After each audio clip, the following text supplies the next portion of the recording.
You don't fit in a traditional educational environment. You are misunderstood. Art 101 with Mr. Burger.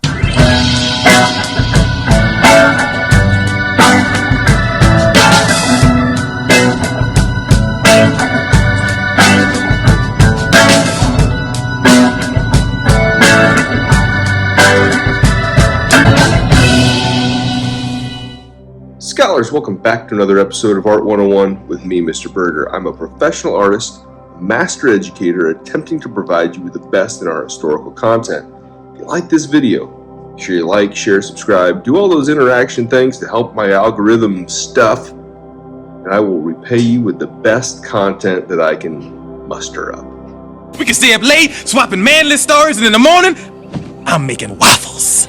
So today I'm just kind of enjoying a nice little Rubens sandwich, and it makes me think, hey, I haven't talked about Peter Paul Rubens. So as I eat a Reuben, let's talk about Peter Paul Rubens.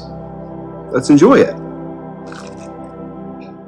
One of the most popular and followed artists of the Baroque time period, and arguably one of the most educated and brilliant artists of all time, was Peter Paul Rubens. He was born in a unique time in history. His father, Jan, was a successful lawyer in Antwerp, Flanders, modern-day Belgium, and it's pretty safe to say that his dad was a bit of a player. Rumor has it that he hooked up with Anne of Saxony, who was a very mean, unattractive, and crazy wife to the Dutch leader William I.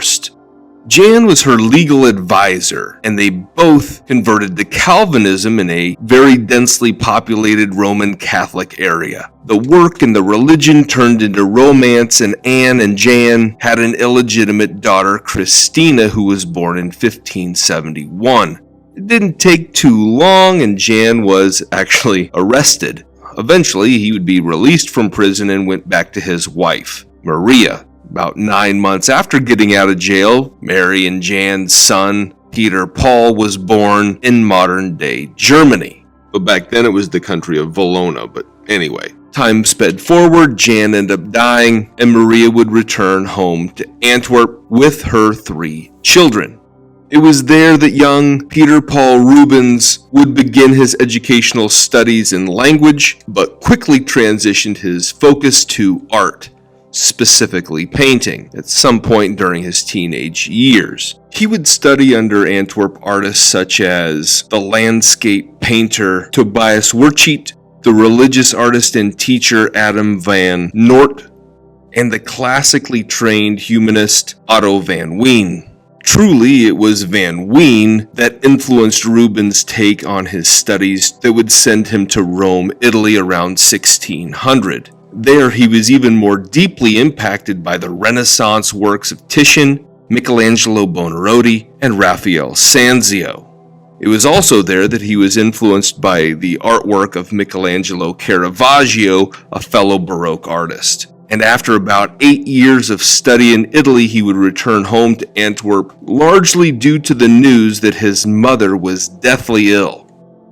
Soon after returning home, he was noticed as an artistic powerhouse and given the job as court painter for Archduke Albert of Brussels. I would love to help you, but you come at a very bad time. I don't know what I'm going to do with this crazy woman. It was also after coming home that Rubens would meet Isabella Brandt. Her family was pretty important in the area, and although she was nearly half his age, they would be married in 1609 and have 3 children. Rubens would say of his wife that she was free of moodiness and of the usual weaknesses of women, whatever that means, I guess. One of his first major paintings that he would create after their marriage was Raising of the Cross. This was created as an altar display for a Gothic cathedral of St. Walburga in Antwerp. This work is a really incredible example of his skills and one of my most personal favorite religious paintings of all time. The work is painted as a triptych. This is where 3 panels work together as one piece of art telling one story or message. The work shows the impact that the Renaissance and the Renaissance artists would have on his style. His mastery of color and composition with a 45-degree angle cross really pops out as highlights in the work. The use of light and color to add drama or contrapposto, and we recognize this as an influence of Caravaggio. The draftsmanship is truly exceptional, based on any standard, and the entire work is truly superb. That's probably it. Peter Paul Rubens' popularity would transition into a very highly productive art studio. He had many students and assistants that were coming in and out to assist with various projects and to learn from the master. Arguably, his most popular and prominent student was Sir Anthony van Dyck, with Rubens himself calling him his best pupil. The workshop would produce some 3,000 paintings, but to keep up with the high demand of the Rubens painting machine, the assistants would create paintings based on Rubens' sketches. The demand would climb up to higher and higher statused people, families, and he would paint for the Holy Roman Emperor Ferdinand II, the King of Poland and Sweden, and other nobilities, so he focused his own attention on those higher marquee paintings while allowing assistants to do other works that also kept money coming in. Side note, although there's something to be said for the artwork that was coming out of his studio that was not necessarily created by him, Rubens himself was a very prolific artist. Over the course of a 50-year career, he would produce some 1,403 works of art, which would calculate down to about 28 to 30 works per year. That's my kind of fella! Ah! Peter Paul Rubens' wife Isabella would die of the plague in 1626. Although Rubens was truly crushed by this, it allowed him the opportunity to explore interests outside of Antwerp. Rubens was always pretty fascinated with politics, and his connections allowed for some opportunity. He would first get into politics by creating works for the nobility like French leader Louis XIII. Soon he led a post as the Protestant ambassador to Spain in 1628. While in Spain, he was the mentor to Diego Velázquez and even painted King Philip IV. He also went on to meet with the English monarch Charles I, who actually knighted the artist, and the University of Cambridge gave him an honorary master's degree. The time went by and he ended up finding his way back home. Rubens once said of this experience, "My passion comes from the heavens, not from earthly musings."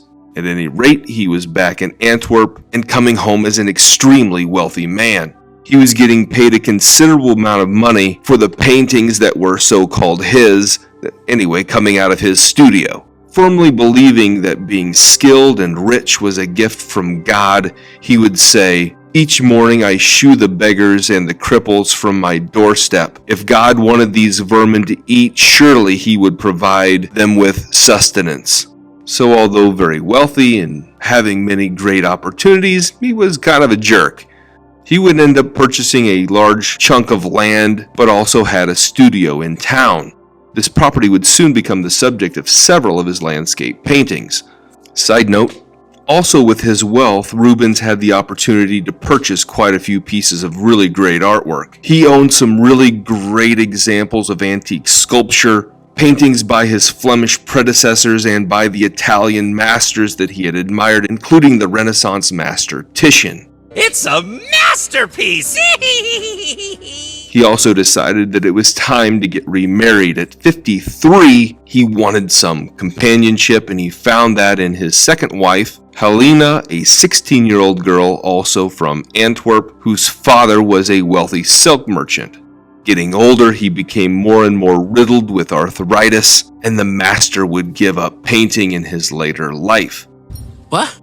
Like all of the great artists that we explore on Art 101 with Mr.Berger, Rubens impacted so many other great artists that followed him, including Eugene Delacroix, Pierre-Auguste Renoir, and even Mr.Berger himself. Anyway, it's always really great to think about what advice these masters would provide us, and one thing that he did note to students was that every child has the spirit of creation. The rubbish of life often exterminates the spirit through plague and a soul's own wretchedness. So stay focused, surround yourself with good people, and if you want to develop that skill, work for it, and you will achieve it. I hope you enjoy that Rubens as much as I'm enjoying this Reuben. Anyway, I appreciate you watching, and if you're in the market, don't forget to check out my friends at redbubble.com for merch. Down in the description, you can check out links to all of that stuff and other content that I have available, and we'll talk to you real soon. I appreciate you watching. You have a good day.